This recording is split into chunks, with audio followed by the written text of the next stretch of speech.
niyo po, pinag-uusapan natin last week, di ba, yung kahalagahan ng panalangin.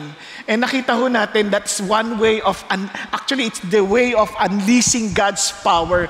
Parang pinapakita ho natin yung, dito ho natin nakikita yung kapangyarihan ng Diyos na parang, wow, hindi nakikita ng marami. But when you ask and when you pray, lalong naiyahayag at nai-experience ng tao. Kaya napaka-importante po ang panalangin. Na bago ako magpatuloy, gusto ko lang kayong kwentuhan. Itong batang to, kung naalala nyo to at kung alam nyo na itong kwento na to, isang gabi, about September, ito pong tatay niya, nabigyan ho siya ng ticket para manood po ng laro ng St. Louis Cardinals baseball game. Ang ganda ano lang po, talagang, tuwan-tuwa ho siya, siyempre blessing yan eh. Tinawag niya yung kanyang 13-year-old na anak. Pinuntahan niya talaga, sinundo niya. Tapos excited sila, pumunta sila doon sa, what they call this, sa game. At sabi niya, anak, umaasa ako, makakakuha tayo ng bola. Yung souvenir man lang. So during the batting practices, talagang lumilipad yung mga bola. Saan makakuha tayo? Layo. Mamayang konti, yung tatay siguro, sa sobrang dami na nung sabi niya, sana may pumunta rito. Talagang merong pumunta, talagang bola, talagang bumagsak sa harapan niya. So kaya lang nagulat, kasi parang, siguro naalimpungatan. Hindi pa nagsisimula, nakatulog na agad. Parang ganun ba? So nagulat siya, sabi niya, bumagsak ka. Parang alam niya na kukunin niya kaya lang, tumalbog ulit, napunta sa iba. So hindi niya nakuha, sabi niya, sayang. Sabi niya, hindi na yan mauulit, ang hirap ng maulit yan. Kasi isipin niyo, talagang timing sa harapan niya. Dahil ito na, sabi niya, Mami, ang kote, mayroon na naman lumipad, pero malayo, mga 25 feet away. Ang layo na. Sa kabilang, halos, bleacher na yun eh. Tapos ito na, tataka siya, yung mamang nakakuha, tinuturo yung anak niya, si Nathaniel. Tinuturo. Sabi niya, tinuturong ganyan. Sabi niya, bakit yung anak ko? Ang dami mga bata in between. Bakit yung anak ko? And true enough, dinala sa anak, binigay doon sa anak niya, yung bola. Sobrang, sabi niya, ang swerte mo naman, bata ka. Sabi niya, nakakuha ka ng souvenir na bola. Talagang nakalagay pa, official Major League Baseball. Talagang tuwan-tuwa siya, sabi niya, Mami, ang konti, binulong ng bata, naglalaro na eh. Sa sobrang saya niya, binulong ng bata, sabi niya, Dad, alam niyo po ba, pinag-pray ko yan na makakuha ko ng bola. Naggulat ho yung tatay. Alam niyo, akala natin pag nagpe-pray, parang malalaking bagay lang. Kahit simpleng bagay, minsan nahihingi natin sa tatay natin. Bakit? Kasi alam niya, yun ang makatutulong para lalong lumago ang ating pananampalataya sa Kanya. At upang tayo maging masaya, sabi niya, until now, you have not asked anything in my name. Ask that you may receive, that your joy may be made full. Di ba? Kaya marami hindi na-excite sa relationship nila sa Diyos. Kasi hindi naman sila humihingi eh. Kailan ho kayo talagang matinding humingi sa Panginoon Diyos? Alam niyo, kahit parking, hinihingi sa Lord Sino nakaranas sa inyo na magpa-park na lang, humihingi pa kayo sa Lord? Di ba? Tapos after niyong umikot ng 10 beses, saka lang nagkaroon. Hindi, biro lang. Every time na nagbabiyahe po, kasi may turo ako, di ba? Every time na may pupuntahan ako, yan ang problema ko, parking. Lagi akong humihingi sa Diyos. As in, every time na babiyahe ako. And by the grace of God, lagi siyang nagpo-provide ng parking. Hindi pa siya nagmintis, miski minsan. Di ba? Kasi maliit o malaking bagay, doesn't matter, pero alam mo, kasama mo si God. Yun ang amazing part dito. Kaya nga ito po ay nagpapatunay, tuwing tayo nananalangin, nagpapakita talaga ng kapangyarihan ng Diyos, nagko-confirm ng ating relationship kay Jesus Christ, at hindi lang nagbibigay ito ng kaligayahan sa ating puso. As Christian, remember this, as Christian, inherent na sa atin ang mag-pray. Hindi pwede sabihin mong Christian ka na hindi ka nagpe-pray. Alam niyo bakit? Sabi ng Romans chapter 8 verse 15, For you have not received a spirit of slavery leading to fear again. Madalas lagi tayong natatakot, daming mga bagay na bumabagabag sa ating puso. Sabi niya, hindi mo kailangan mantili dyan. Wala ka na dyan. Sabi niya, but you have received a spirit of adoptions as sons, by which we cry out, Abba, Father. Can you imagine the Spirit itself, the binigay ng Diyos, the Spirit Himself, nasa atin will cry out to God, Abba, Daddy. Diba? Tatay. Amazing, no? At hindi lang yan, tingnan nyo, kinonfirm din ulit yan ni Paul sa Galatians. Sabi nga, because you are sons, God has sent forth the Spirit of His Son. Binigay niya yung Espiritu ng kanyang anak. Napansin niyo po? Kanyang anak, sa iyong mga puso. At umiiyak, Abba, Father. Talagang, Lord, talagang kayo po ito. Kaya nga ang panalangin, yan ang nagpapakita kung anong kalalagayan ng ating spiritual na pamumuhay.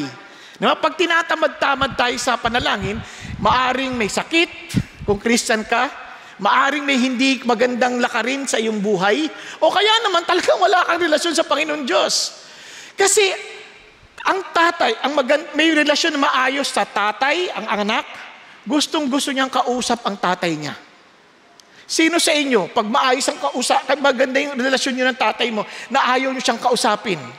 Sa totoo lang, if you want to experience God's love, listen to this, kahit anong relationship, walang lalagong relationship nang walang pag-uusap. Naalala niyo ho, yung mga mag-asawa, yung bago mag-asawa yan, mag-boyfriend, girlfriend pa lang, pag nag-uusap sa telepono, ang tagal. Tapos, ibaba mo na, ikaw na una. Hindi, ikaw na. Ikaw na nga. Hindi alam ko sino mag-aababa eh. Kasi sa sobrang damdami ng isa't isa, ayaw na maunang magbaba. Kung maaari lang, huwag na nating ibaba. Di ba? Di ba? Paglipas ng panahon, yun ang problema. Nung asawa na, hindi na masyado nag-uusap. Dati ang mga pinagkikwentahan, lahat ng bagay, anything under the sun. Nung mag-asawa na, pinag-uusapan. Kailangan ng tuition ni baby na anak natin, kailangan ng pagkain, kailangan. Sabi, ano ba? Wala na pang pag-uusapan. Luro na ng puro. Kailangan. Wala ako niyan. Naintindihan nyo ninyo? Tutuloy yung pagmamahalan na wala na yung init. Kasi hindi na nag-uusap eh. Kaya ganun din sa bagay ng Diyos. If you want to experience God's love, doon nasusukat yun. Sa prayer time lang natin, makikita na natin, nai-enjoy ba natin yung ating prayer time. Okay ba yan? Parang, hindi ka naniniwala, no? Kasi naalala ko lang, kahit kaninang umaga, paggising ko, gusto ko pang matulog eh. Pero sabi ng Lord, usap tayo. Yes, Lord, sandali lang. Bangon ka agad ako, nagilamos ako, pumasok ako sa aking prayer room, and I spent time alone with the Lord. Bakit? Kasi, sabi nga ho ni Samuel Chadwick, prayer is the acid test of devotion. Yan ang panukat kung bakit alam natin. So, balikan natin, inaaral natin ho. Though it is inherent for us to pray, we need to keep on growing in prayer. Kasi we don't know how to pray. Yan ang totoo. We don't know how to pray. And I praise God. Sabi nga sa Romans chapter 8, verse 26, the Holy Spirit will intercede for us, for our weaknesses, because we don't know how to pray. Kaya mayroong mga pagkakataon na when you pray, wala ka talagang alam na sasabihin. You just keep on groaning. Parang with words too deep to mention. Hindi mo masabi. Naalala ko nung last Wednesday when we were praying for our country, it came to a point in time nung nagpe-pray na ako, sabi ko, God, sobrang di ko na alam yung masasabi. Iyak na lang ako ng iyak sa Panginoon Diyos. But once after finishing, I sense God speaking, saying, Son, I heard your prayer. I heard your prayer. But never lose heart. Nakuha niyo pa ibig sabihin? So, andun ho yung importansya ng pakikipag-usap na yon. And I pray na lahat tayo matuto sa ganyang panalangin. So, let's go back now. Sabi nga ng mga alagad, Lord, teach us to pray. And the Lord taught them how to pray.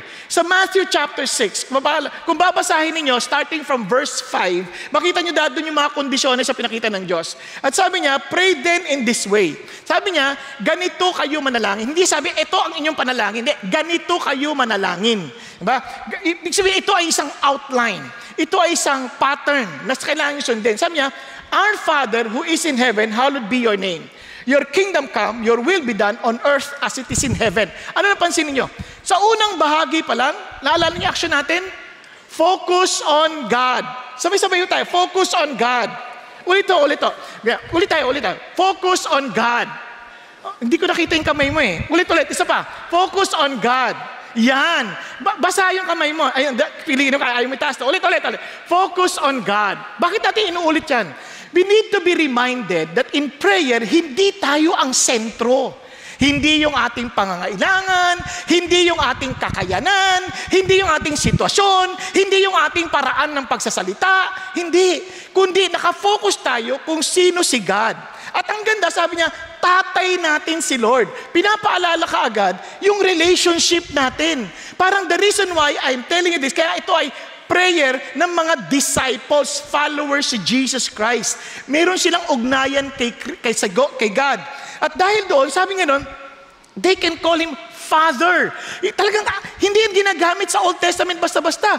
Dito, palagi tatawag niya Father. Parang ang Christianity is a relationship. Kaya nga mapapansin nyo, in the Scripture, ang mga follower ni God, nakikipag-appeal pa sila minsan. Kasi pag walang relationship, basta sumunod ka, wala akong pakialam kung kaya mo o hindi. Hindi ganon. Sila Lord, baka pwede naman to, Lord. Baka naman pwede. Mapapansin niya, makikita mo yan kay Abraham, makikita mo kay Moses, nakikipag-appeal sila sa Panginoon Diyos. Kahit kay Lot, sabi niya, huwag mo akong padala dun, baka pwede lang dito. Kasi hindi ko na kaya, baka hindi naaabutan na ako. And they can appeal and they can talk with the Lord. Kaya nga pag sinabi ng Panginoon Diyos, submit to your husband, for example, para yung relationship niya, yung wife, hindi naman yan, sabit ka, sabi nga, sabit, hindi ganun. Relationship yan, kaya nga, mag-a-appeal ka rin as a wife, nag-a-appeal ka rin sa husband. Di ba? Meron niyang pakikipag-usap, meron niyang unawaan. Kaya ganun din sa bagay ng Diyos, our Father, and look at this, who is in heaven. Alam niyo, ang sarap ng encouragement na yun, nagpe-pray ka, walang present, walang past, walang future, lahat present. Naintindihan ibig sabihin, for example, nanonood kayo ng paradang ganyan. Habang nandito, pag dumaan na dito, halimbawa sa Disneyland, pagdaan ni Snow White, yun ang present. Tama? Pero future pa lang sa kabila. Nakuha ninyo? Pero past na doon sa kabila. Nakalagpas na eh. Pero kung nandun ka sa taas, lahat yan present. Kasi para hindi nasusurprise si God. Kaya hindi siya nasusurprise sa mga ihilingin mo sa Kanya. Hindi siya natatakot. Kasi alam niya eh. Alam niya exactly. Kaya parang you're so confident that you can tell it to the Lord. And sabi niya, hallowed be your name. Wala kang katulad. Wala kang kaparehas. You are much better than anyone else. Layo-layo. Kaya if you feel that, paano maging tatay yan? Yung tatay ko, napaka-abusado nun. Huwag kang magalala. He is far, far much more than, more than your fathers. Di ba? Parang kahit anong sama niyan, layo niyan sa comparison sa Diyos, napakabuti ng Diyos. Are you following? Now, yun yung sinasabi ng Panginoon, kaya your kingdom come. Lord, let you rule us. Not only that, yung literal na kingdom ng Diyos to come. Kaya nga sabi ng mga sa Acts chapter 1 verse 6, sabi na, Lord, is it at this time that you will bring back the kingdom to Israel or restore the kingdom to Israel?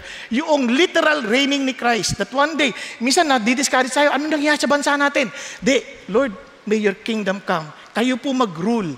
I pray na dumating na kayo. You excited ka bang dumating si Lord? Yung maraming tao hindi excited pag narinig lang, darating na si Lord, darating na si Lord. Kinakabahan, natatakot. Hindi, dapat excited ka. Darating ng tatay natin. Excited ka ba pag dumarating tatay mo? Di ba? Hindi ka excited pag may nagawa kang hindi maganda. Nabasag mo yung laruan ng tatay mo. Yan, takot ka noon. Diyan si tatay, lagot tayo, tago na tayo. Pero pagka alam mo naman na wala ka namang ayos naman kayo, excited ka, diyan na si daddy, may pasalubong si daddy, may pasalubong si daddy. Tama? And sabi ni Lord, He will come back with His rewards. May pasalubong siya sa atin. Kaya exciting yan. Kaya sabi niya, kaya naman, Lord, your will be done on earth as it is in heaven. But hindi yan ang ating focus kasi napag-aralan natin yan last week. Kung absent kayo, panoorin niyo yung last week message. Okay lang ba? Now, ito po yung karugtong. Give us this day our daily bread. Forgive us our debts as we also have forgiven our debtors. And do not lead us into temptation but deliver us from evil. Now, in some other manuscript, noong 1611, kinuha nilang tinranslate na sa English, meron ito. But when they discovered earlier manuscripts, hindi na napansin itong karugtong na to. They don't know, kasama ba talaga yan o hindi. But kaya naka-in parenthesis yan sa mga Bible natin. In other words, in the earlier reliable manuscripts, hindi ito masyado nakikita. To some other manuscript, meron. Okay po? Kaya kung iba tinanggal, hindi na tinanggal yon. Nilagay nila sa footnote just to tell us na they want to be responsible in their transcribing or translation. Okay? So, pero hindi naman masama na mag-end sa ganito kasi biblical din ito. You will find this also pag nagpe-pray sila David, nagpe-pray sa Old Testament. Okay? Binigyan ko lang ng guidance. Now, ano napansin nyo dito? Give us our daily bread. It has something to do with our physical needs. Nakuha niyo ba yun?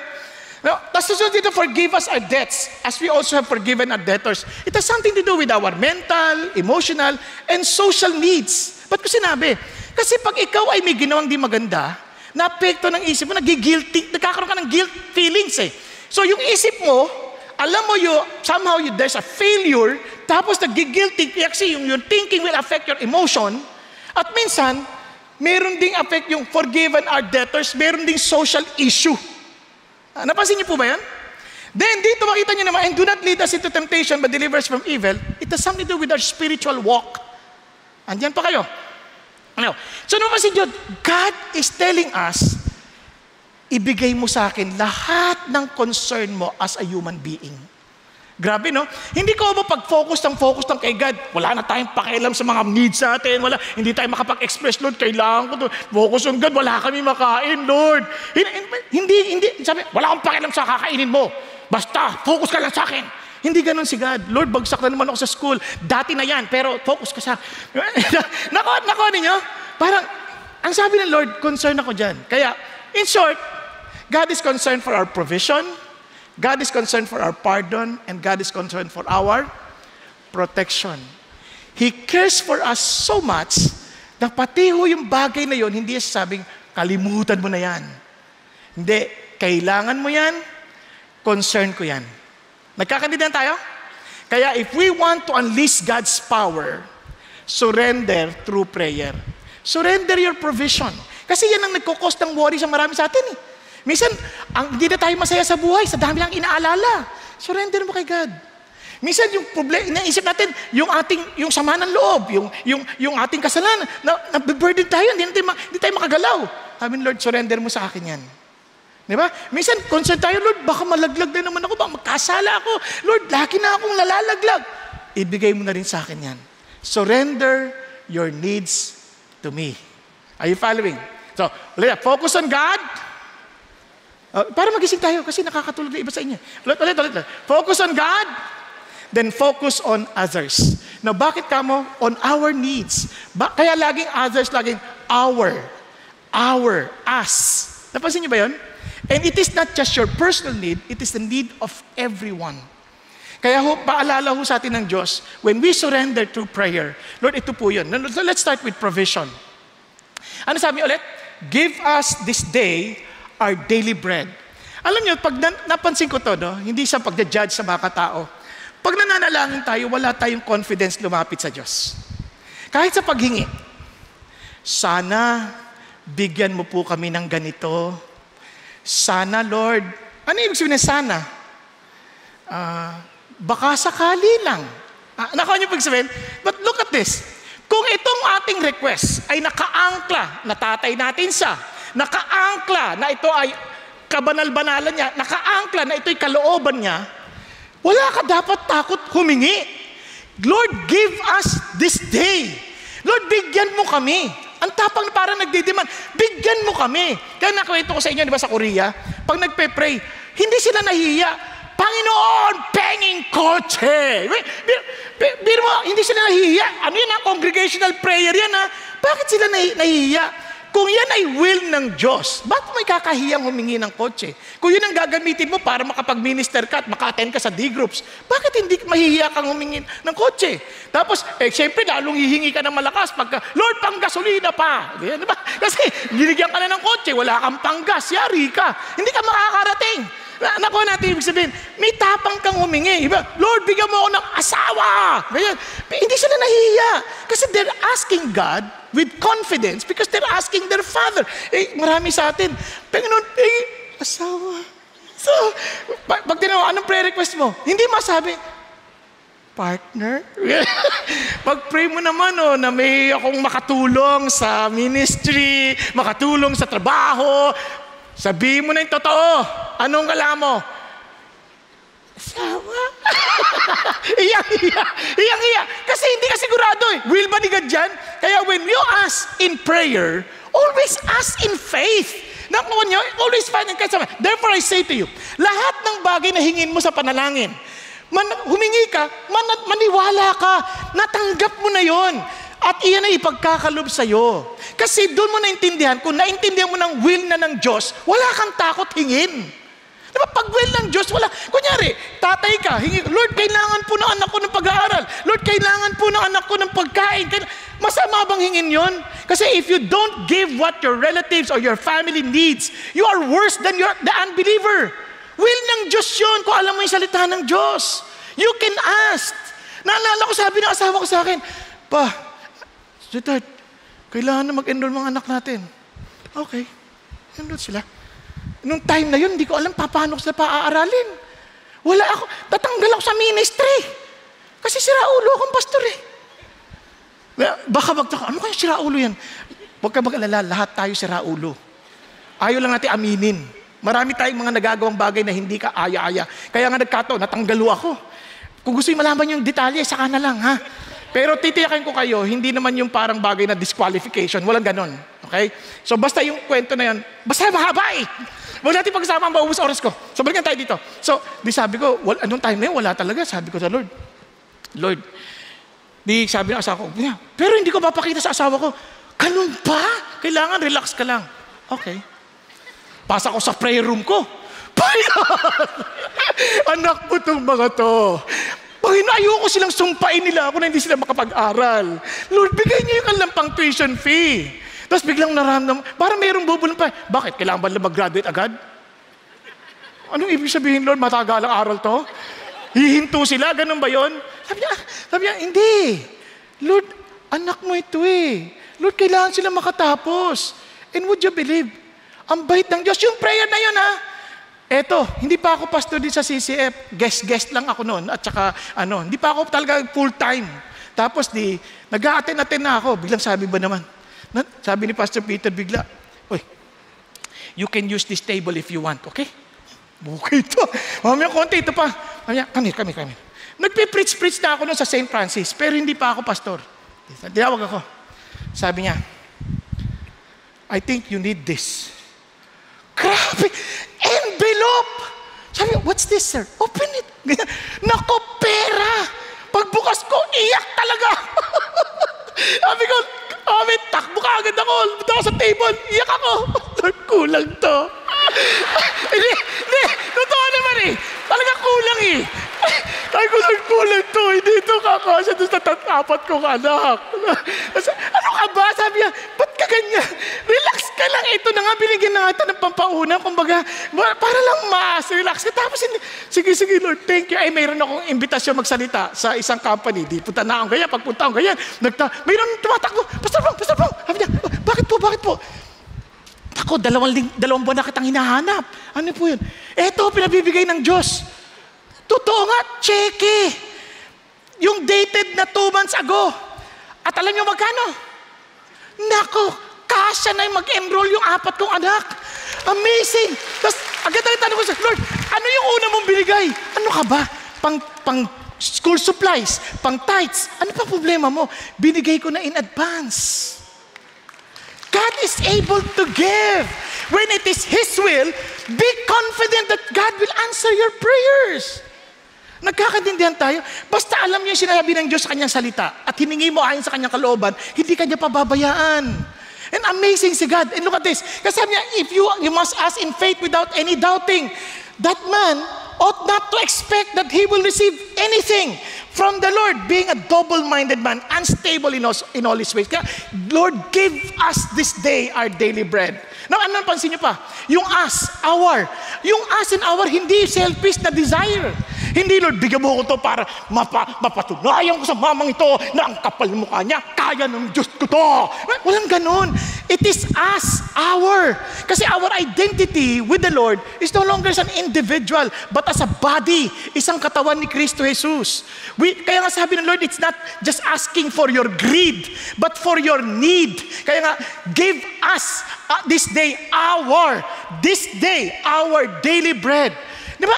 Nakakatuwang sabihin ng Panginoon Diyos na, kaya nga sabi sa Ephesians, kung napansin ninyo, yung mga nagnanakaw, wag na kayo magnakaw, magtrabaho na kayo so that you can have something to share. Hindi sabi, magtrabaho na kayo nang may makain kayo. Hindi ganun. Para may maibahagi ka sa iba. Kasi yun ang nature ng Christianity. Nagkakaintindihan? Kaya maraming tao hindi na ma-enjoy kahit anong bagay. Sobra silang self-centered. Nandito na sa service, iba pa iniisip. Ang ganda niya, oh. Sana mapansin niya ako. Diba? Minsan tingin pa ng tingin sa Facebook. Hoy, may Bobby naman siya. May bago na naman siya sa sasakyan. Mag-focus ka muna kay Lord. Then give us this day, Lord. Bigyan mo rin ako kung kinakailangan ko talaga. Kung hindi naman, bakit mo hihingin? Kaya, now, look at the word. Hindi lang basta this day, ha?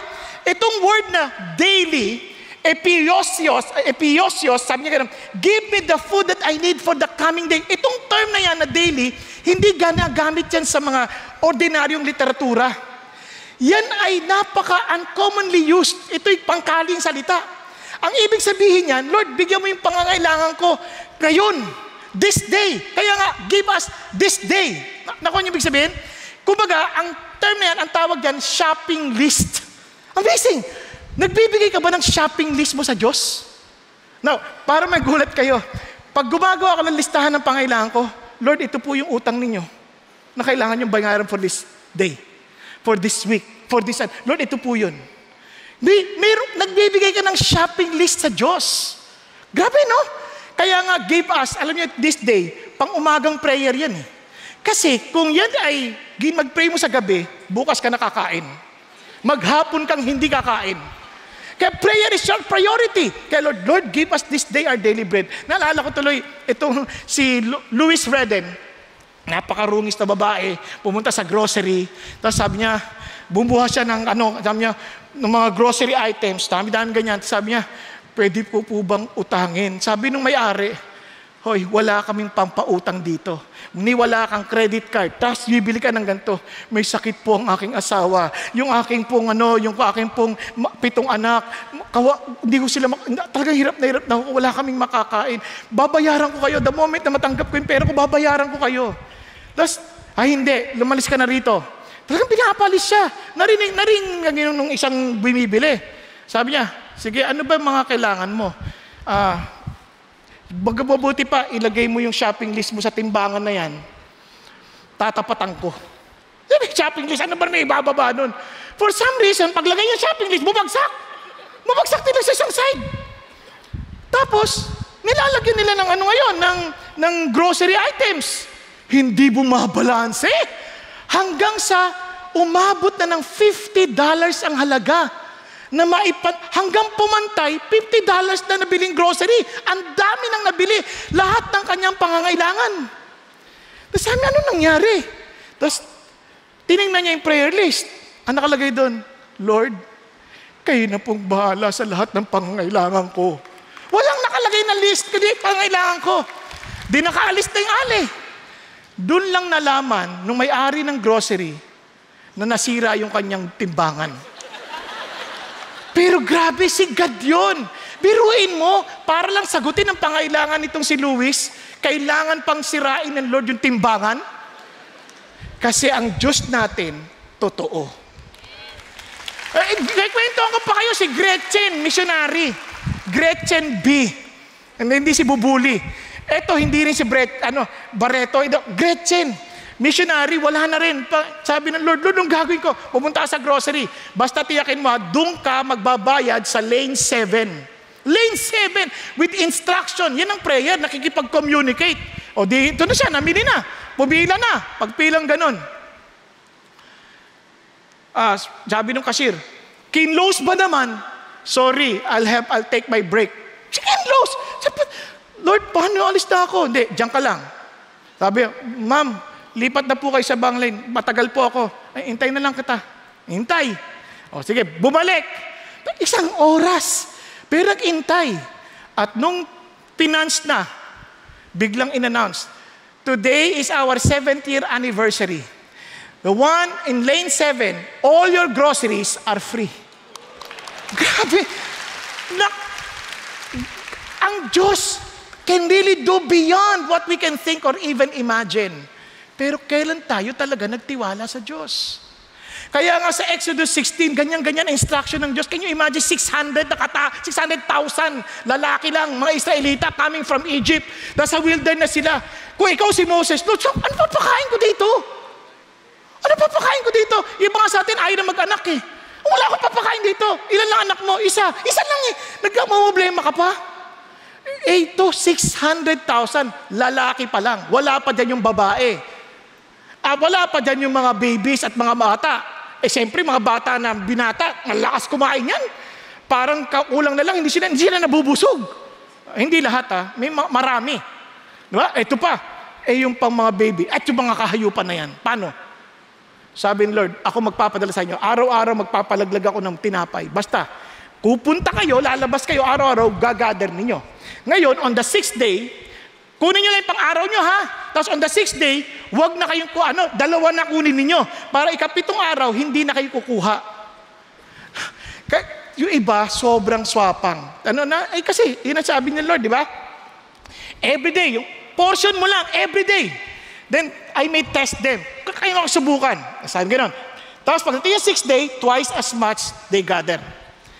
But they did not listen to Moses. Parang tayo, no? Hindi rin talaga tayo mahilig makinig sa Diyos eh. Minsan, pinipit natin gusto natin. Yung iba, unang araw, tinago. Tagang tinago, ayaw lang magtiwala. Ano nangyari? Inuungod. Kaya alam nyo, marami sa atin, tago ng pagkain. Napansin nyo ba, kahit may refrigerator, inuuod. Hindi ba inuuod? Nabubulok. Napansin nyo ba yan? Minsan tago. Ayaw natin i-share sa ibang tao, kaya give us. I-share natin sa ibang tao. Hindi naman natin kayang kainin lahat eh. Nung Pasko, ako lang box na apple. Sabi ko, Lord, magtatayo ba ako ng fruit stand? Ang dami nito. Pero alam mo, sabi Lord, hindi naman para sa'yo yan eh. Ipamigay mo. Ipakain mo pang may bisita ka. Minsan kahit bisita, ayaw pa pakainin ng apple. Diba? Ibahagi mo sa ibang tao. Tapos kakailanganin mo yan sa fasting. Kasi magjo-juice fast ka. True enough, nagamit ko sa fasting. Nintay nyo sabihin, God knows. Pero ang mahalaga, huwag natin masyado itago. Nabubulok lang, sayang. Hello? Now, sabi niya, yung tinago, di nabulok. They gathered morning by morning. Every man as much as he should eat. Grabe, no? Tapos ito pa, 6 days you shall gather it. But on the 7th day, the Sabbath, there will be none. Pahinga ka na. Gusto kita magpahinga. Talagang spend time with me. Then it came about on the 7th day that some of the people went out to the gather and they found none. Ano ba?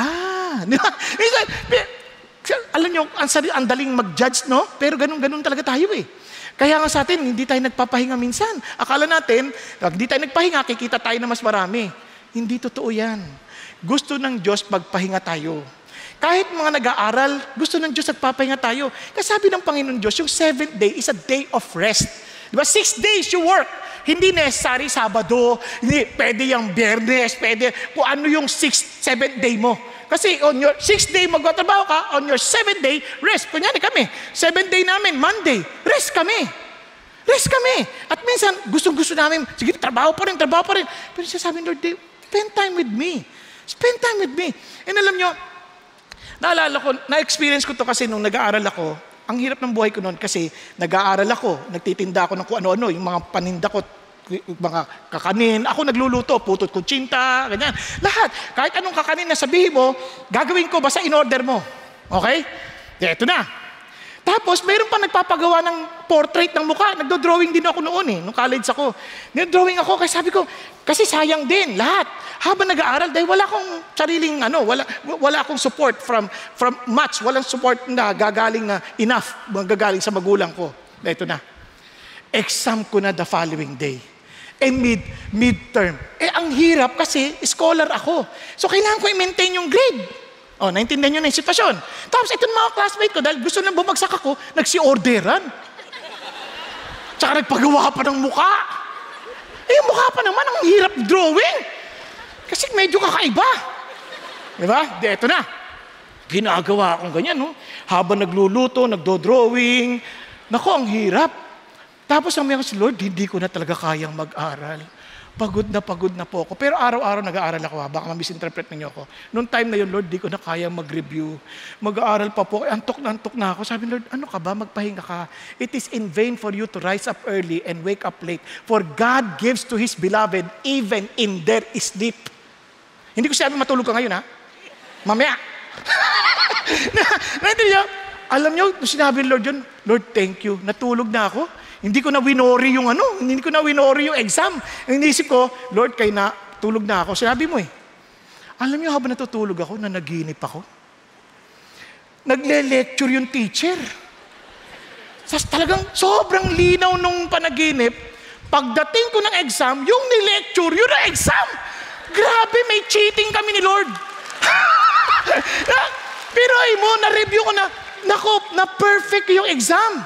Pero sabi ng teacher, Batakas, ang talino mo Kala ko wala kang alam. Kasi mukha naman yung tsura ko talaga wala kang alam, di ba? Pero totoo naman wala akong alam. Talaga si Lord lang nakatulong sa akin. Tapos nung na-perfect yung exam, sabi niya, ibang klase ka. Alam niyo yung grade ko sa subject na yon? 1, as in 100. Hanggang huli. Kakatulog lang.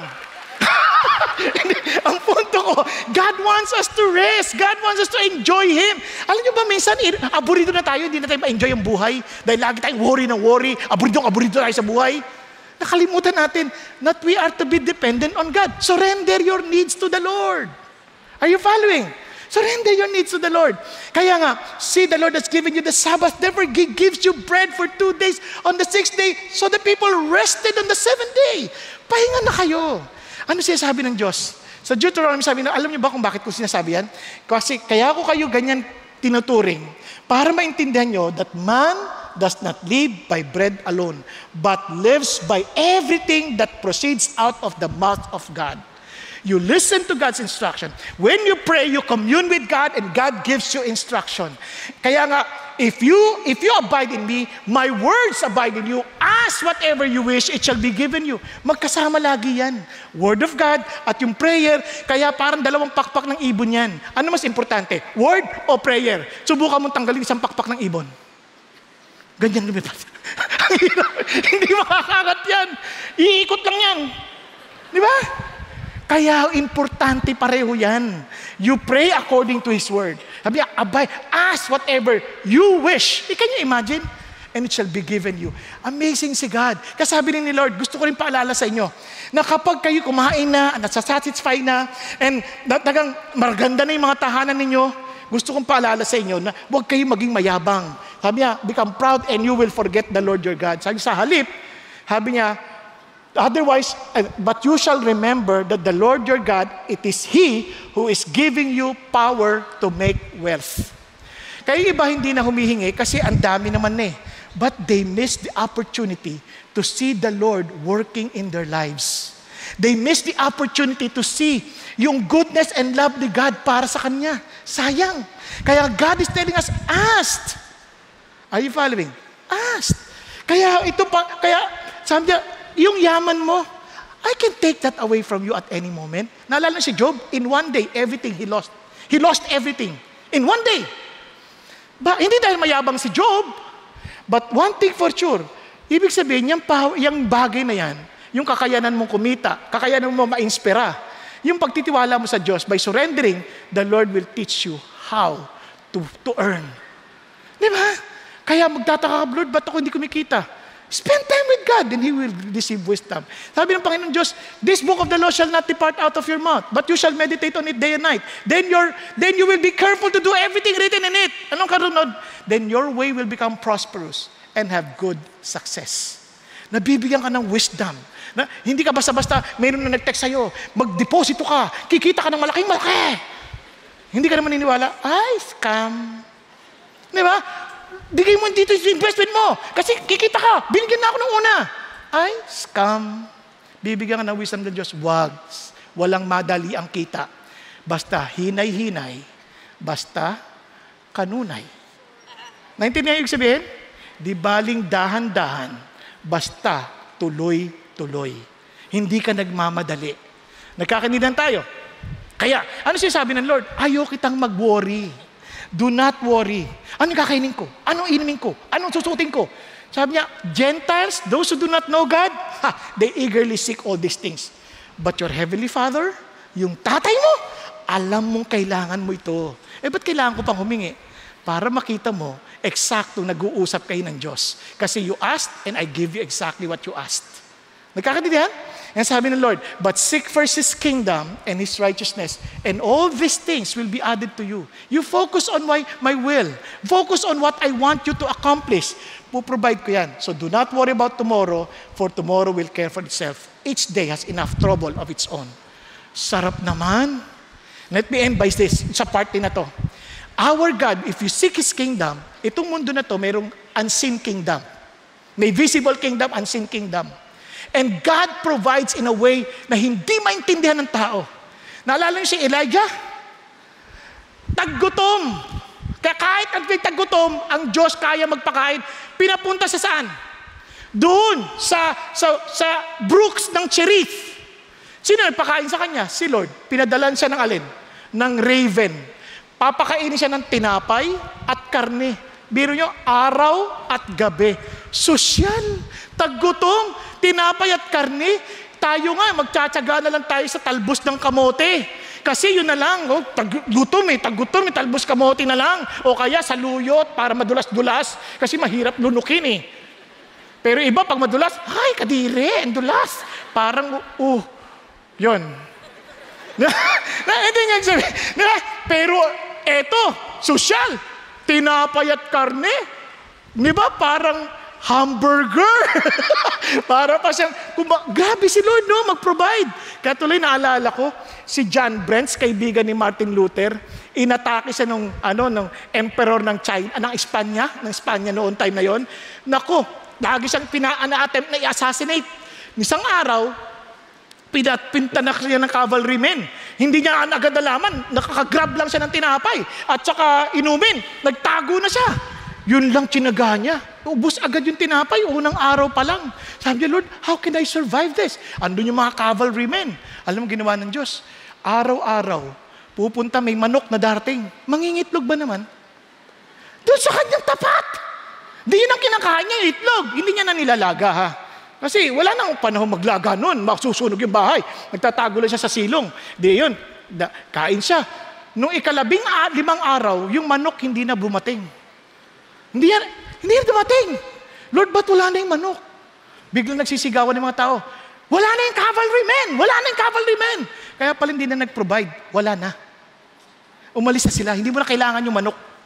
Tapos ganun din yung naranasan ni John Craig. Si John Craig nakakatawa. Tumakas sa panahon ng Inquisition. Papatayin Tumakas, nakatakas. Ngayon, para makapunta siya sa ibang bayo, wala siyang pera. May lumapit na aso. Lapit na ganyan, no? Tapos lapit na naman. Tapos iniwan yung pitaka. May subo-subo pitaka. Nung tinignan niya yung pitaka, punong-puno ng pera. Enough for his escape. Grabe, no? Tulog ka pa? Sayang, ang dami mo na miss sa kwento. Si Robert Bruce. Eto, malupit. Nung talala niya, ng Scotland. Di ba? Hinahabol siya ng persecutor niya. Tapos nakita siya ng kuweba, pumasok. Bigla ba namang merong, nag-pray siya, Lord, iligtas mo ako rito para mo nakawa. Tapos bigla ba namang may spider, nag-create ng web. Kaya pagdating ng kanyang pursuer, sabi niya, imposible pumasok siya dito. May web, hindi nasira. Kasi kung pumasok sira yan. Hindi niya alam, ang bilis nung spider. God is able to provide all our needs. Yan ang ating Diyos. Bakit hindi siya nagpo-provide minsan? Alam mo bakit? Alam niyo bakit minsan hindi siya nagpo-provide on time? Minsan, kaya hindi ka na binibigyan, palagay ko mamamatay ka na. Hindi mo nakakailanganin. Ganun ba yun? O kaya naman, baka naman pig pen moment mo yan. Naalala mo yung prodigal son? Sa tigas ang ulo, kinakain yung pagkain ng baboy, gutom na gutom. Kasi tigas ang ulo mo Kaya kailangan mo manumbalik sa Diyos. Para tumawag ka ulit sa Kanya. O baka naman irresponsible ka, yung hindi ka nagtatrabaho. Kaya sabi ng Lord, yung hindi nagtatrabaho, huwag pakainin.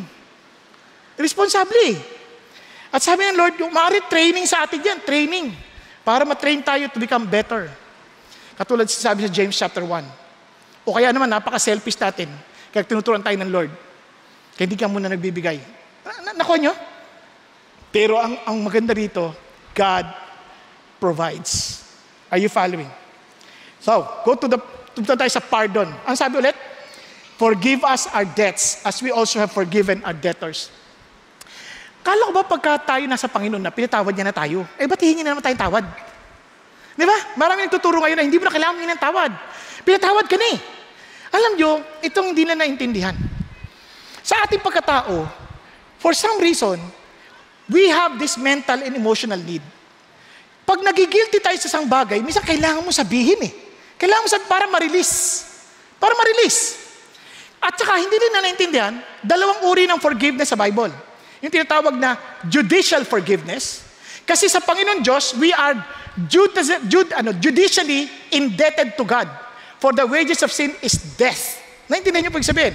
May utang tayo, legally, sa Panginoon Diyos, dahil we did not follow the law, patay tayo. But God has forgiven us. Kaya there is now no condemnation for those who are in Christ Jesus. Are you following?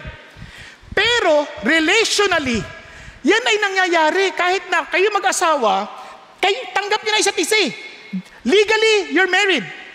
Pero pag nagkatampuhan kayo, nagkakaroon kayo ng paghihiwalayan ng emotional separation. Kaya nga mapapansin mo, pag mag-sweet yan, nagbubulungan. Dahil nagkakarinigan ang puso nila sobrang lapit. Pero pag magkagalit, sigawan. Kasi malayo na ang puso nila sa isa't isa. Napansin nyo ba yun? Kaya pag nagsisigawan na kayo mag-asawa, dalawa lang dahilan. Either bingi ka na, hindi mo na marinig. O kaya, malayo na ang puso mo sa asawa mo. Di ba? Nakuha ninyo? Parang ayaw kayo maniwala, no? So, yun na nisasabi ng Diyos. Kaya, forgive us, Lord. Kailangan ko po yan. I-release mo sa Panginoon Diyos. Would you believe, marami sa atin dito, feeling natin, Lord, anak niyo ba talaga ako? Kasi just for us to put this in prayer, parang inaasabi ng Lord, I'm not expecting you to be perfect 100%. I know you will stumble and I do not get surprised. Hindi ako nasusurpresa pag nadapa ka. Di ba? Alam ko mangyayari pero binigyan kita ng venue. Balik ka anak. Tayo ka. Kaya minsan sabi, Lord, anak mo ba talaga ako? Parang di mo ako anak, Lord. Kasi lagi ako nadadapa eh. Di ba? But kahit naman anak ko nadadapa din eh. Ako nga, matanda na, nadadapa pa eh. Nakuha nyo? Pero si God, siyempre hindi. Now, isang beses, ganun din ang tanong. Sabi nung Christian ba talaga ako? Sabi nung mama, alam mo, etong aso ko, bait. Lahat na sabihin ko, sinusunod. Ang bait-bait ang aso ko. Pero itong anak ko, ang kulit. Mabait din, pero ang kulit. Minsan, iniiwan yung pinagkainan. Ang daming mess na iniiwan. Napaka-messy ng batang ito. Pero, mabait din. Ang sabi niya, pero alam mo, itong aso ko kahit anong bait, hindi siya magmamana ng kaharian ko. Itong anak ko, siya ang tagapagmana na aking kaharian. Alam mo mga kapatid, minsan may isip mo, parang Lord, messy ko naman. Huwag kang magalala. Kung ikay talaga sa Panginoon Diyos, you will sin less. You're not sinless, but sin less. Are you following? Less and less. Kasi as you forgive, ayaw mo naman balikan lahat yan eh. Kaya as you ask for forgiveness, the Lord forgives you. Yan ang pangako ng Lord. The Lord forgives you. Ang bait ng Diyos, because of the grace of God. Kaya nga sabi ng Bible, if you confess your sin, He is faithful and righteous to forgive our sins and to cleanse us from our unrighteousness. Are you following? No, sabi niya, pero sabi ng Lord, hindi ibig sabihin na ikaw hindi ka sa pamilya ko. Kasi ang nagsusulat niyan, si John the Beloved. If we, sama siya. Christian, sama siya. And sabi niya, my little children. Kaya inulit pa, my little children. I'm writing these things to you so that you may not sin. And Lord, papatawarin mo na ako, ba't hindi pa ako magkakasala? No. Para tumigil ka nga eh. Kasi kung ikaw, halimbawa, yung katabi mo, nakatulog, at sasabihin ko, wala ka ng kapatawaran, ikaw ay mamamatay, ikaw ay, masisilya elektrika. Halimbawa lang, sisindihan ko yung kuryente dyan sa upuan mo. And you'll be dead. Wala nang kapatawaran. Wala na. Ganon, papatayin ko na lang lahat ng tao dito. Tama, mali. Wala na palang kapatawaran eh. But the mere fact na may kapatawaran, you can start all over again. Are you following? Kaya sabi ng Lord, sinasabi ko siya para tumigil ka na sa pagkakasala. Pero if anyone sins, na hindi mo napigilan, nakasala ka pa rin out of your weakness. We have an advocate with the Father, Jesus Christ the righteous. And He Himself is the propitiation for our sins, and not for our sins, but also of those of the whole world. Ano sinasabi niya? Si Jesus mismo magtatanggol. Pa, bayad ko na po. Pa, namatay na po ako para sa Kanya. Kaya He is faithful and righteous. Karapat dapat na patawarin ka ng Panginoon. Yan ang ating ugnayan sa Diyos. Kaya, ang bait ng Panginoon. At mapansin niyo ba rin na humingi tayo ng tawad, nauna pa yung give us this day. Bakit di ba madalas pag tayo nagpe-pray, una ka agad, hingi ng tawad eh. Lord, patawarin niyo ako talaga, wala ako karapatan lumapit sa'yo. Kasi nakafocus tayo lagi sa sarili natin. Mag-focus tayo sa Diyos. Kaya sabi ng Panginoon, kaya pansin niyo, paglapit natin sa Diyos, minsan akala natin okay tayo, wala tayong kasalanan. Minsan okay tayo. Pero ang totoo niyan, i-reveal ng Diyos, the moment we are in the presence of God, bigla mo na makikita, patay, ang labo ko pala. Ganyan-ganyan ang karanasan ni Isaiah. Nung makita si Lord, propeta ito. Bigla ano sabi niya, woe is me. Sira na ako, kawawa naman ako. For I am ruined, because I am a man of unclean lips. What? Unclean lips? Prophet of God. Declaring judgment to God's people. Biglang, nung nakita niya kabanalan ng Diyos, ako rin pala. Masama rin ako, ang dumi ko, grabe. Tapos sabi niya, tapos hindi lang yun, kasama ko mga tao. Sino mga kasama niya madalas? Mga propeta rin. I live a people of unclean lips. Are you following? Yung pinakalakas mo na, minsan hina mo pa. Kaya alam niyo, minsan akala natin, bait natin eh. Pero sabi nga, may mga kasalanan din tayo nagagawa. Mabait ako, murder, lying, rape, adultery, stealing, swindling, pornography, drunkenness. Hindi ko ginagawa yan. Hindi ko na iba dyan. Di ba? Pero, kasapangan, paningismis. Anong chismis? Yung kinento mong isang bagay na hindi naman concern yung tao na kinikwentuhan mo. Galit. Hindi mo control na yung temperament. Pagmumura. Paghuhusga na ibang tao. Pagiging critical sa kanilang espiritu na lahat na lang mali, tinitingnan mo. Hindi ka nagpapatawad. Hindi mo tinutupad ang usapan ninyo. Sabi mo, aatin ka ng D-group, di ka mamatin. Di ba? Minsan sasabihin mo, darating ka ng alas 3, dahil service, alas 3, dumating ka. 3 minutes before 5. Hindi ka sumusunod sa usapan. Di ba? Divisiveness, lagi ka nag-iisip, nagiging cause ng pag-iwai-walay at pag-away-away. Unloving, materialistic, hindi ka nakikipag-ayos. Pride, selfishness. Hindi natin pinapansin. Kasalanan yan. Ayaw ni Lord yan. Nakita niyo sa Galatians chapter 5, verse 17, 18, 19, 20, 21? 20 lang. Nakuha ninyo? Tama pala, 21, kasama. Naintindihan ninyo? Kasama yan. Sino sa inyo ang mayroong ganitong kasalanan? Be honest. Pakita sa kamay. Pakita sa... Ako din, kasama. Kaya nagtataas din ng kamay. Sobra ka naman, dalawang kamay ka? Humble. No. Sa totoo lang, lahat tayo. Kaya when we come to God, God will reveal to us what's wrong with us. Kaya nga, ang bait ng Lord, I tell you. Tingnan nyo yung careless words lang. Sabi niya, people speak, they shall give an accounting for it in the day of judgment. Minsan, dami natin sinasabi, maraming mga daldalero at daldalera, tulad ko. Nakaw. Hindi tayo makakawala sa kasalanan. Ang dami natin nasasabi na hindi naman dapat. Minsan, pag preach ka na lang, nagkakasala ka pa. Dahil sa daldal. Hello? Kaya when you come to God, Lord, buti na lang, tatay kita. Kilala mo ako. Kaya humingi akong tawad.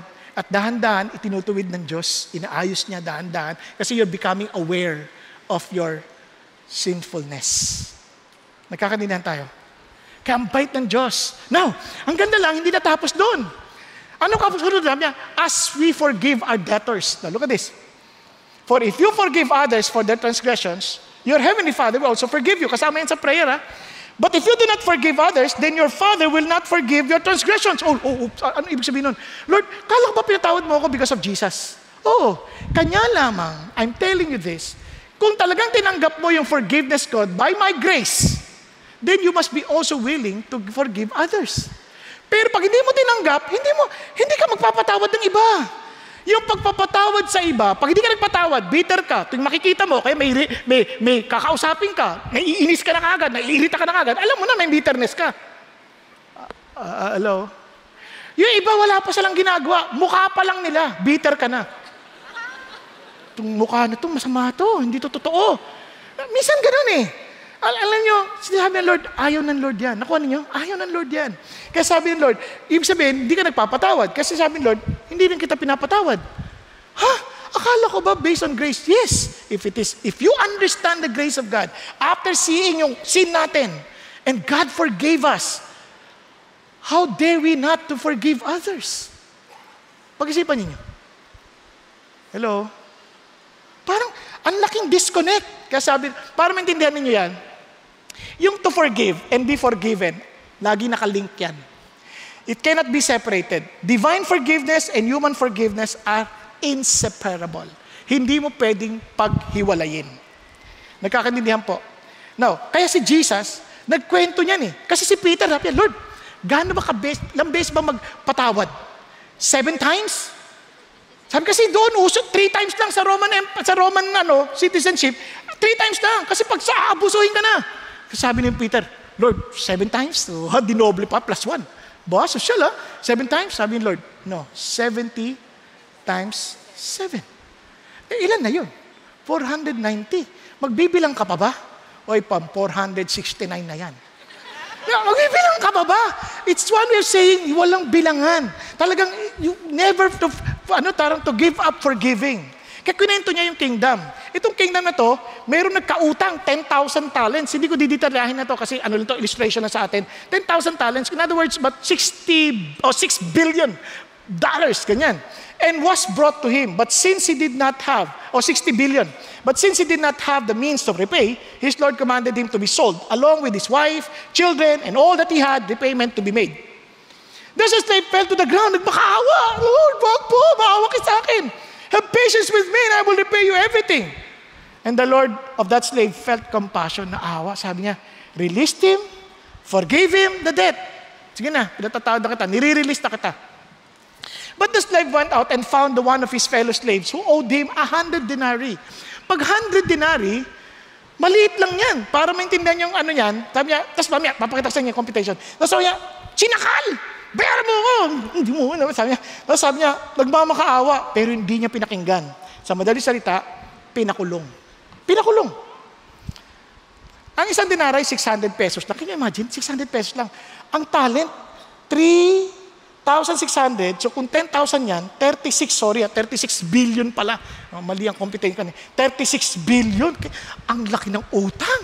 Tapos kumpara sa 600 na utang, ano ba naman yun? Pabayaan mo na. Tama po? Nako, hindi ho pinatawad. Sabi kaya, nagalit siya. Tinatawag. Sinumbong sa kanya eh. Pinatawad kita sa lahat ng utang mo dahil nagmakaawa ka sa akin. Tapos hindi mo man lang binigyan ng awa yung kasama mo. Sabi niya, ganun din. Nung nanghihingi siya, grabe, ba't mo ginawa yan? Sabi ng Lord, look at this. And his Lord, moved with anger, handed him over to the torturers. He should repay all that was owed him.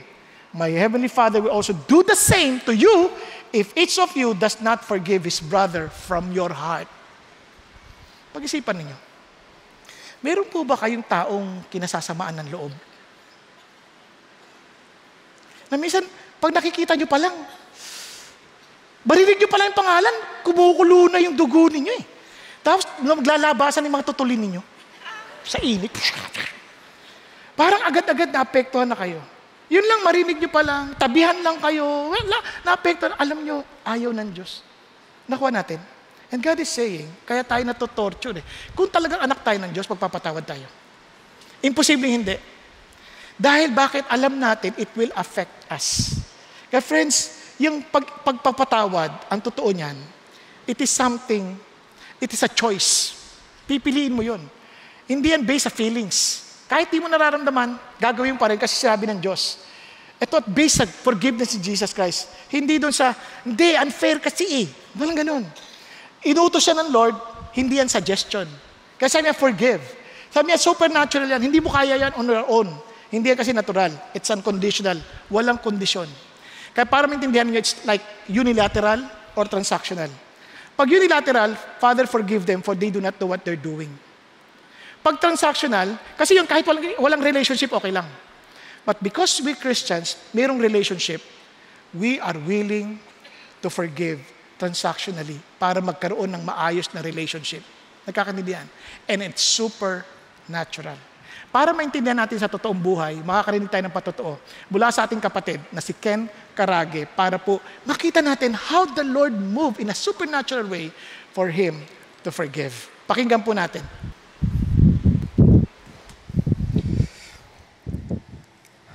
Nung bata pa ako, nakita ko na may special treatment yung parents ko sa akin dalawang nakakatandang kapatid. Sabi ng kuya ko, adopted daw ako. Dahil sila merong mga bagong damit at laruan, sa akin yung mga pinaglumaan lang nila.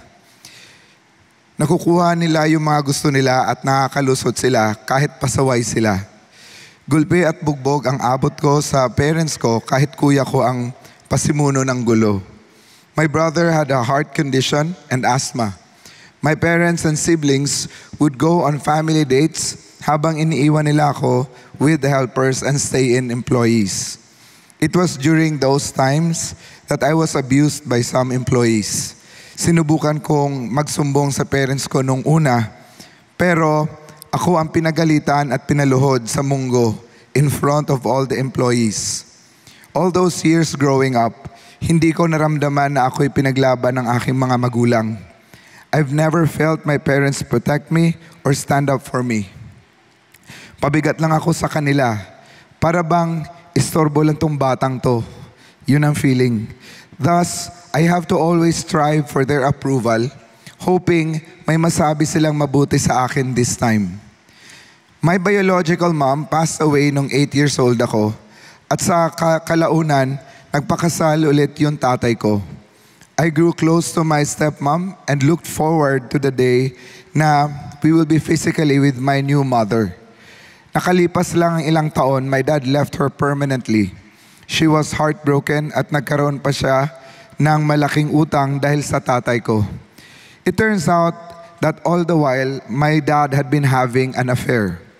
One day, he brought home the woman with whom he had been having an affair with para tumira sa amin, kasama namin. No introductions, no explanations given. Hindi kami pwedeng mag-react. Wala kaming choice but to live with this stranger at home. Pinagbawalan din akong mag-communicate with my stepmom who's in the US. Sa kabila ng lahat, I did well in school as this was my outlet. Ako ang class president mula elementary hanggang high school. Nasa honor roll ako palagi. And I help with our family business every day for at least 3 hours after school, even on weekends. Tapos, kailangan ko pang gumising ng madaling araw para mag-review at gumawa ng assignment. Merong time na ako mismo yung namamalengke at nagluluto para sa family namin. But in spite of this, my dad would nag me dahil ang tamad ko daw tumulong sa bahay at sa negosyo. He would berate me for not taking care of my kuya. Pinaparusahan niya ako dahil bulak-bulak ako sa school. Sobrang disappointed yung tatay ko sa akin kasi second honor lang ako sa Chinese class ko and third honor lang in my regular class for that grading period. Samantala, yung kuya ko gets a warm encouragement at pangminsan-minsang napagsasalitaan o napapagsabihan dahil marami siyang bagsak na subjects and make up summer classes at palaging nasa computer shop nagvi-video games, sa disco at sa inuman. Every grading period, my dad would send us promissory notes dahil wala siyang perang pambayad ng tuition. Pero every weekend, nagkakasino at nightclubs. All these things eventually became too much for a high school kid to handle. So I decided to put an end to it. Third year high school ako noon and a candidate for the next year's student council president. Meron akong kakilala noon na nagbibenta ng mga paltik na baril. I made arrangements to pick up a handgun pagkatapos ng morning class para barilin yung tatay ko nung tanghaling yon during his afternoon nap. At syempre, yung isang bala para sa akin dahil hindi ako magpapahuling buhay. On my way to my last morning class, nakasalubong ko yung school pastor namin. Hindi ko natatandaan yung conversation namin but at one point, the pastor quoted to me, "Come to me all who are weary and heavy laden and I will give you rest." Biglang bumuhos ang luha ko, di ko mapigilan. The next thing I remember was this pastor sharing the gospel to me. I received Jesus as my Lord and Savior that day. God made me realize that kahit ang laki ng kasalanan ng tatay ko sa akin, I too had offended God so much that Jesus had to die for my place. At the same time, Jesus offered me peace, rest, and purpose. Yung second wife ni Papa, kahit nasa Amerika siya, kung sino-sino tinawagan at kinausap niya, mahanap niya lang ako. At inadapt niya ako. Kahit iniwan na siya ng tatay ko at kahit bankrupt na kami noon. As I was growing in my Christian walk, the Lord made me realize that though I've received the Lord's forgiveness, hindi ko pa pala napatawad ang tatay ko at yung mga nakasakit sa akin. Dahil ako ay pinatawad na ng Panginoon, kailangan ko din magpatawad and let God take care of my past, my present, and my future. So in the new year of 2009, hinanap ko din yung tatay ko who moved to the province. Binigyan ako ni Lord ng pagkakataon na magkita kami ni Papa personally. Humingi ako ng tawad sa kanya at pinatawad ko din siya. Ganon din ang ginawa niya. Ilang oras kaming naghagulgulan, letting go of those years of hurt, pain, and bitterness. Napag-alaman ko din that my dad also received Christ as Savior 2 months earlier dahil sa isang local pastor in that province na nagbahagi ng gospel sa kanya at sa pamilya niya. I had the opportunity to honor both of my parents during our rainy wedding day in 2011.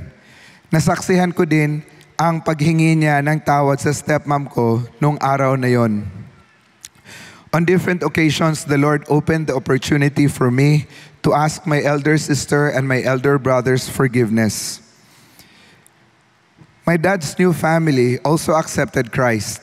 I am thankful na yung mga kapatid ko from my dad's family were with him until the very end.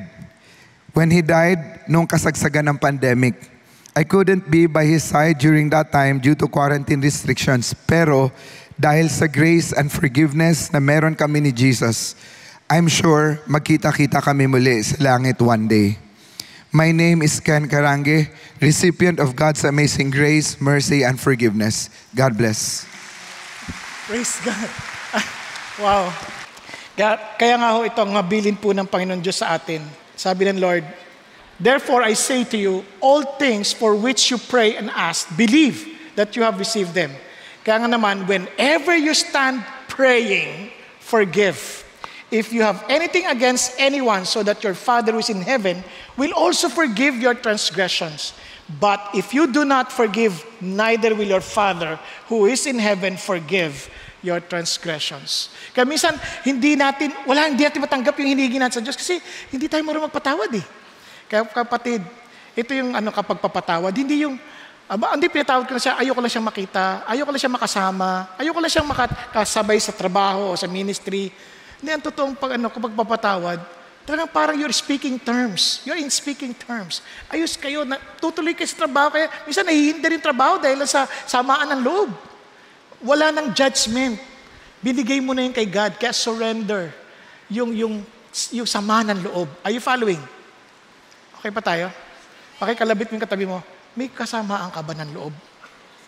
Ayan, huwag mo lang ilabas. Pero patawarin natin. Are you following? Now, finally, protection. Ano sinasabi ng Lord? Sabi niya, lead us not into temptation, but deliver us from evil. Now, si Lord ba nagli-lead sa atin sa temptation? Obviously not. Hindi siya magli-lead sa temptation. But sometimes He will allow. Sometimes He will allow. Kaya sabi ng Panginoon Diyos, Lord, pero tayo as we pray, Lord, lead us not into temptation. What does He mean? Parang ganito yan. Para maintindihan natin. Una-una, He is not being tempted. Kaya sabi niya, God cannot be tempted by evil. He Himself does not tempt anyone. But each one is tempted when he is carried away and enticed by his own lust. Ngayon, kaya pag nagpe-pray tayo, somehow, si Satan, hindi yan magte-tempt without asking for permission. Okay ba yan? Ngayon, kung alam naman natin that we are prone to be tempted, kasi nga, kaya forgive us. Serious yun, masakit yun, hindi nakakatuwa yun. Kaya nga, Lord, wag mo na po akong paitulad na malaglag ulit. Are you following? Wag na po, kaya lead me natin to temptation. Kumbaga, Lord, alam mo yung kapasidad ko. Huwag mong payagan pag di ko kaya. Lead me not into temptation. Yung sinasabi ng Lord, can you imagine, si Job, bago siya galawin ni Satan, nagpaalam muna. Kung nasiguro ko si Job, Lord, huwag niyo naman pong payagan. Baka hindi pinayagan ni Lord Pero may mga tao kasi sa atin, ayayabang, minsan mag-pray tayo Lord, kahit anong problema, kaya ko yan. Kahit anong tukso, kaya ko yan. Tapos dagdadi ka na, sunod-sunod. Kung dumating pa naman yung problema, sabay-sabay yan, magkakabarkada yan At minsan, natutuwa sila sa iyo at ayaw nilang umalis. Pero sa totoo lang, you ask God, be humble enough, Lord. Huwag niyo naman pong payagan, And I thank God, kung sakaling payagan niya, sabi niya, no temptation has overtaken you which is not common to man. But God, in His faithfulness, He will not let you be tempted beyond your strengths. And the temptation itself will give you a way out in order for you to endure it. Pero you are humble to say, Lord, huwag niyo naman pong payagan. Just in case pinayagan niyo, Lord. Ano sabi ng Lord? Deliver us from evil, please. Huwag niyong hayaan yung palatuntunan ng dyablo, parang mabafulfill pa. Sa halip, Panginoon Diyos, iligtas mo ako. It's like this. Simon, Satan has demanded permission to sift you like wheat. Di ba sabi ng Lord, watch and pray that you will not fall into temptation. Tama? But the spirit is willing, but the flesh is weak. Sabi niya, so hindi siya nag-pray. But, in other words, pinayagan ko. Si Satan, pinayagan ko.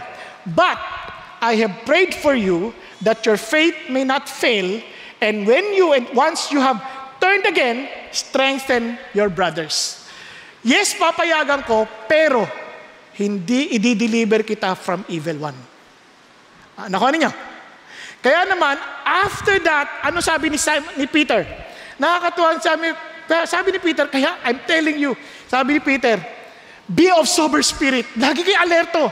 Your adversary, the devil, prowls around like a roaring lion, seeking someone to devour. Lagi kayong alerto. Alam niyo, tayong lahat, may prone tayong matukso. Kahit nagsiservice na lang. Kahit na in the very presence of God, natutokso pa tayo. Pag magpe-pray ka na, si Lord nakausap mo. Bilang isipin mo, ano kayang tingin na sa akin? Maganda ba yung pagkataas ko ng kamay ko? Cute ba ako? Kanta na lang. Ganda ng boses ko, di ba? Kumakanta ka na lang. Mananatili sa'yo, lilim. Pinaririnig mo pa sa tabi mo. Grabe, tukso na agad. Pero, tumahimik ka nga. Tumahimik ka nga. Sa Lord ka lang mag-pray. O nga po. Kaya minsan lang yung aaminin ko sa inyo, nangyayari din sa akin yan. Kasi kumakanta ako. Minsan, hindi na ako kay Lord kumakanta, sa katabi ko na Sabi Lord, tumahimik ka. Po Lord, hindi na lang ako kakanta kay Lord, tayong dalawa lang mag-uusap. Sorry Lord, sorry. Kasi, ibayabang natin. Nakuha ninyo? Kaya Lord, ingatan niyo po kami. Huwag niyo kaming pahintulutan, Sa pagkain na lang. Lord, thank you sa pagkain na ito. Napakatapat niyo sa amin. Pagkain, ano ba yan? Ang alat naman. Hindi ka ba marunong magluto? Tukso na agad, pagkain pa lang yun. Yung iba naman, sa sobra naman sarap. Lord, thank you, sarap. Ang takaw naman. Walang control. Ayaw din ng Diyos. Kaya, Lord, lead me not into temptation, but deliver me from evil. Nakuha niyo? Kasi Peter was saying to us, beloved, do not be surprised. Kasi yung temptation, dalawa yan. Yung palayo sa Diyos at palapit sa Diyos. In other words, it can be a temptation for you to sin or to fail, or temptation to strengthen you. It begin trials to strengthen you. Kasi yun ang word na perasmos. To strengthen you. Para lalo kang lumago at patunayan ng lakas na binigay sa'yo ng Diyos. Yung sabi niya, which comes upon your testing. Kaya yung word na temptation is also testing. As though some strange things were happening to you. But to the degree that you share the sufferings of Christ, keep on rejoicing, so that also at the revelation of His glory, you may rejoice with exaltation. Kasi when temptation comes, gusto ng Lord nakafocus pa rin tayo, na nagpupuri tayo sa Kanya. I get easily tempted also. Pag nape-pressure na ako, minsan naiinis at nagagalit ako. Kasi sabi ng Lord, no. Always ask God's strength. Lord, tulungan mo ako dito. Naalala ko, there was a time na pray ako ng pray kasi biruin nyo, makakakwarto ko kasi in the past, dahil mga Christian naman kami, may pastora, ganyan. Kung kwarto ko, pastora. Kakwarto ko, nasa US ako. Kasama ko sa kwarto, roommate ko, babae. Naintindihan niyo ba yun? Naku, iyak ako lang, Lord, maawa kay Sokin, iligtas niyo ako dito. Hindi naman dahil sa tuksuhin, kaya lang, kahit anong pangit ko, Lord, alam ko naman. Di ba? Hindi mo alam ang pwedeng magganap. Nakuha ninyo ibig sabihin, Lord, kaya ingatan niyo kami. Kaya bigla sa amin, Lord, tumawag ka ng ibang kapatiran na tumira kasama niyo dyan. tumawag ako ng ibang kapatiran. Pinatira doon, 3 na kami. So at least na-protected na. Ano ka ninyo? So, sabi ko, ay, salamat Panginoon Diyos. Kasi, tapos lagi ako umaalis. Pumunta na ako sa labas, doon ako nag-aaral. Hindi ako nag-stay doon sa kwarto. Kasi, siyempre, kung 2 na lang kami, kahit alam ko, Christian siya, matibay din, nagpe-pray din, ako nagpe-pray, hindi mo alam ang pwedeng gawin ng Diablo. Nakuha ninyo? Kaya, alis na lang ako. Kasi sabi ng Bible, flee from temptation. Takbo ka rin. Yung iba, alam na nilang tukso yun. Barkada, pupunta pa, dadaan, patitignan ko kung malakas ako. Ay, nahatak na naman ako. Nahatak na naman ako. Lord, patubarin ninyo ako. Di ba? Lord, lead me natin to temptation. Mamaya, lalapit na naman. Wag na, iwas ka na. Punta ka na sa ibang daanan. Di ba? Wag ka nang manatili doon. Yun ang sinasabi ng Panginoon Diyos. Kaya listen to this, friends. Sa dami nating problema ngayon, the same thing is being said to every one of us. And I will end. Be on guard so that your hearts will not be weighted down with dissipation and drunkenness and the worries of life, and that day will not come on you suddenly like a trap. Lahat tayo. Bakit? For it will come upon all those who dwell on the face of all the earth. Itong mundo na to will be filled with so much worry. Sobrang daming pag-aalala. Ang sabi ng Lord, sobrang stress. Sobrang naghahanap na lang ng paraan for pleasure para lang makatakas. And sabi ni God, ang tanging solusyon, keep on the alert at all times, praying that you may have strength to escape all these things that are about to take place and to stand before the Son of Man. Pray. Pray. Let me end with a story. There was a minister traveling papuntang Europe. At nung nagtatravel siya, meron siyang nakasabay na Christian din na bata. Sabi ng bata, Pastor po pala kayo. Ako po, Christian din po ako, pero Pastor, pwede niyo pa akong pag-pray. Lagi po kasi ako nalalaglag. Lagi ako nagkakamali, lagi ako natutumba, lagi ako nadadapa. Pastor, pag-pray niyo naman po ako. Hindi pinag-pray niya. Mamaya konti, pinakita niya. Kumuha siya ng ballpen at ilagay niya doon sa Bible, sa gitna. Asawak niya ganyan. Tingnan mo yan, kahit anong galaw, hindi na tutumba yung ballpen. Sabi niya, siyempre po, may nakahawak po eh. Hawak niyo po eh. Ganyan din ang Christian life. When you come to God, you are allowing and surrendering yourself and say, Lord, hawakan niyo po ako. Give me wisdom how to overcome temptations. Lord, give me the power, Lord God, to overcome this. Para nang sa ganun, I will come out victorious. Hawakan niyo ako. At kung sakaling inalaw niyo yung tukso, Lord, deliver me from evil. Do not let the evil one prevail, but let me come out victorious, glorifying you moment by moment. Tayo pong lahat ay yumuko at pumikit sandali. Kapatid, I don't know what you're going through in life. Marahil marami kang pinagdadaanan sa buhay, na natutukso ka, na naguguluhan ka, marami kang sama ng loob dahil apektado ng kawalan o kakulangan ng provision, na minsan sinisisi mo na ibang tao kung bakit ka naghihirap. Marahil ang pinagdadaanan, mayroong kasamahan ng loob na hindi mo mabitaw-bitawan sa Panginoon Diyos. At ini-insist mo kasi hindi fair kung papatawarin ko. Hindi naman siya humihingi ng tawad. Yun yung sasabi ng Panginoon, patawarin mo na hindi kailangan humingi ng tawad. That's yung unilateral. Katulad ni Jesus, forgive them, Lord, for they do not know what they're doing. Hindi mo naman kailangan ng relationship doon. Ang kailangan mo lang ay i-release them to the Lord. At marahil, punong-puno ka ng pag-aalala. Ang daming tukso na hindi mo maintindihan paano mo iiwasan. Ang sinasabi ng Diyos, bitiwan mo yan sa akin. You want to unleash my power? Surrender through prayer. Release them to me. Kapatid ko, ikaw yung kinakausap ng Diyos. Ito ay kung ikaw ay anak ng Diyos. You know that Jesus Christ is your Lord. You are His follower. God is telling you, surrender that to me. If God is asking you to surrender that particular thing, yung worries mo, yung issue ng provision, lahat ng to, kung ikaw yun, I want to pray for you. Taas mo lang kamay mo. Yes, huwag ka maya. Just be humble before the Lord. Surrender it to God. You're not raising your hand to me, you're raising your hand to Jesus. Lord, I want to be pleasing before you. I want to be, Lord, I know you want me, Father God, to be fruitful. Dahil you appointed me to be fruitful, O Lord. You have chosen me, Father God, to bear much fruit. I want to be fruitful in my life. And this new year, Father God, I want to be fruitful. But I have so much worry. Worried about your provision. Worried, Father God, for that I could not forgive. Worried, Panginoon, baka abusuhin nila ako pag pinatarawad ko sila palagi. Kung hiyaan ko na lang silang lagi ng lalamang. Worried po ako, Panginoon Diyos. Lord, ganun din, Panginoon Diyos, sa tukso na bakit bumigay ako. Kaya naman, Lord, I surrender myself to you now. I'm admitting that I cannot do apart from you. Tulungan mo ko. Give me the hunger and thirst for righteousness. Tulungan mo kong mauhaw sa iyong salita. Talagang babasahin ko to, i-meditate ko to, at tulungan mo kong mauhaw sa panalangin that I will really desire to tell you, Father God, my concerns, for you are my Father. Panginoon, tulungan niyo po ako to cry out before you, Abba, Father. Kaya fill me with your Holy Spirit. Thank you, Jesus. Thank you, Lord. Lord, thank you na nakikita yung mga kamay na nakataas. With all humility, Father God, surrendering themselves to you, Father, that inuunawan nila, they will never be victorious apart from you. Pero marahil naman, Panginoon Diyos, sa iba rito, Panginoon Diyos, they do not really have that relationship with you yet.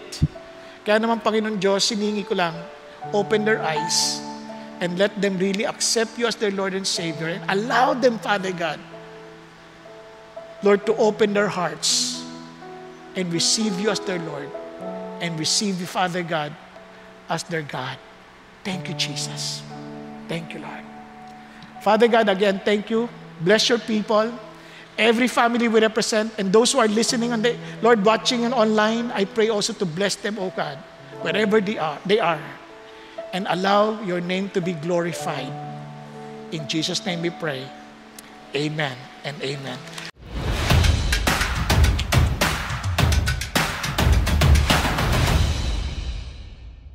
Magandang araw, CCF family. Welcome to Sunday Fast Track, where you ask real-life questions and we give you biblical truths. Ako po si Albert Sarmiento, isang campus missionary mula sa Elevate Youth Ministry, at kasama po natin ngayong hapon ang ating speaker na si Pastor Bong Saking upang sagutin ang ilan sa inyong mga katanungan. Magandang hapon po, Pastor Bong. Kamusta po kayo? Mabuti naman. Praise God. Praise God po. Para po sa unang question natin, ano ang ibig sabihin ng panalangin na give us today our daily bread at paano natin ito maisasabuhay? Ayan. Pag mapapansin niyo itong panalangin ito, kasama to sa tinuro ni Jesus na pattern sa prayer, no? Para sabi niya, you surrender to me all your needs. Kasi I care for you. I care for your physical needs. I care for your life. I care for you, your body. I care for you. Kaya naman, sa pang-araw-araw nating buhay, huwag tayong mahiyang humingi sa Diyos. Basta ito'y nakaangkla sa ating relasyon sa Kanya, our Father. Nakaangkla to sa pagkaunawa natin that He is above and He is far beyond in comparison to anything or to any spiritual beings, di ba? At nakaangkla to sa paghahari niya sa iyo. Nakaangkla to sa kanyang kalooban. So, wala kang dapat katakutang ihingi sa Kanya, di ba? Kasi ang Diyos, ang mismo sabi, kailangan mo to. Kaya, you tell God, kahit maliit na bagay, malaking bagay, sabihin mo kay Lord. Tatay natin siya. Napakaganda na pwede natin siyang lapitan anytime and every day. For our second question po, sabi sa Lord's Prayer, forgive us our sins as we forgive those who sin against us. Kailangan ba nating patawarin muna ang nagkasala sa atin upang makalapit tayo sa Diyos para humingi ng tawad? Alam mo, sa ating panalangin, ito ay relasyon, di ba? Relasyon, pakikipag-usap sa ating Ama. Ipinag-utos niya sa atin na lagi tayong magpatawad. Forgive us Christ, as God forgave us through Jesus Christ, di ba? So, sa madalit salita, tuwing tayo lalapit sa Panginoon, yung ating forgiveness nakabatay sa kanyang kapatawaran. So, kung maayos yung ating relasyon, syempre, meron tayong nagawa. Nagkakaroon tayo ng na alam natin, Lord, patatawarin mo ako. Kasi, si Jesus, pinatawad ako, di ba? Ngayon, pag sabi niya, as I forgive others, hindi sabi on the ground of forgiveness, kundi as I forgive others. Lord, as I am merciful, I know I will also receive mercy, di ba? Ngayon, paano kung meron kang kagalit? Nagpe-pray ka, bigla kang may naalalang galit sa'yo. Hindi ikaw ang galit, ha? Galit sa'yo. Ano sabi ng Lord sa Matthew chapter 5? Sabi niya, go to your brother and be reconciled before you offer your offerings, di ba, to the Lord. So, maraming mga tatanong na, sige, makipag-ayos ka muna. Paano ka ayaw niya? Okay. Remember, ang reconciliation, hindi yan two parties yan, hindi yan ikaw lang. So basta alam ng Lord yung heart mo na you want to be reconciled. No, hindi mo kontrolado yung kanyang reaksyon.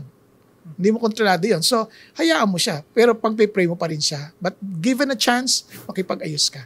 Kung sakali naman, hindi mo talaga siya makakasama na, malayo na talaga siya, layo-layo na. But in your heart, wala, maliwanag sa puso mo na napatawad mo na siya. Kasi ang tawag niya, unilateral yan. Na forgiveness. Kahit hindi siya pa humingi ng tawad. Now, just in case, humingi siya ng tawad, di praise God kasi may relational forgiveness kung saan, o transactional forgiveness kung saan, makakapanumbalik yung magandang relationship ninyo bilang magkapatid. Wow. Thank you so much, Pastor Bong, sa pagsagot po sa tanong na yon. So, last question po natin. Bakit kailangang hilingin sa Diyos na lead us not into temptation but deliver us from evil? Kapag hindi ba natin pinag-pray yung prayer na yon, dadalhin ba tayo ng Diyos sa tukso o kasamaan? Ayan. Unang-una, hindi ang Diyos ang nagdadala sa atin. No? Ang normally, nagpapaalam si Satan para tayo ay tuksuhin. Okay? Kung sakali man pinahintulot yun ng Diyos, di ba? So, kung tayo naman, honest naman tayong mahina tayo, mabuti pa ipag-pray na natin to. Para sa Lord, huwag nyo naman payagan kasi hindi ako ready. And just in case payagan mo, deliver me from evil. Do not let Him to be successful over me. Di ba? Ngayon, kung hindi kayo nanalangin, malaking chance na payagan. Malaking chance na ikaw ay mabigyan ng pagkakataon. But ang sarap ng sa Panginoon Diyos, that if we belong to Him, no temptation has overtaken us which is not common to man. And He is so faithful that He will not let us be tempted beyond our strengths. And the temptation itself will give us a way out in order for us to endure it. Ang ito lang po, pag hindi ka nanalangin, hindi mo malalaman yung faithfulness ng Diyos to deliver us. Yung faithful ng Diyos na hindi tayo payagan. Na hindi niya, na pinayagan niya yon na kaya natin. Doon ang mamimiss natin. Wow. Thank you so much, Pastor Bong, sa pagsagot po sa mga questions this afternoon. Pero bago po tayo magtapos, kung ikaw ay isang estudyante or young working professional, we're inviting you to join us sa SNS or Saturday night service every Saturday at 5 p.m. dito po sa CCF Center. At kung ikaw naman ay nais maging parte ng isang community o nais maging bahagi ng pagbabago sa iyong campuses, visit the Elevate Main Facebook page to know more. And we're excited to see you and partner with you. That's it for our CCF Sunday Fast Track. God bless.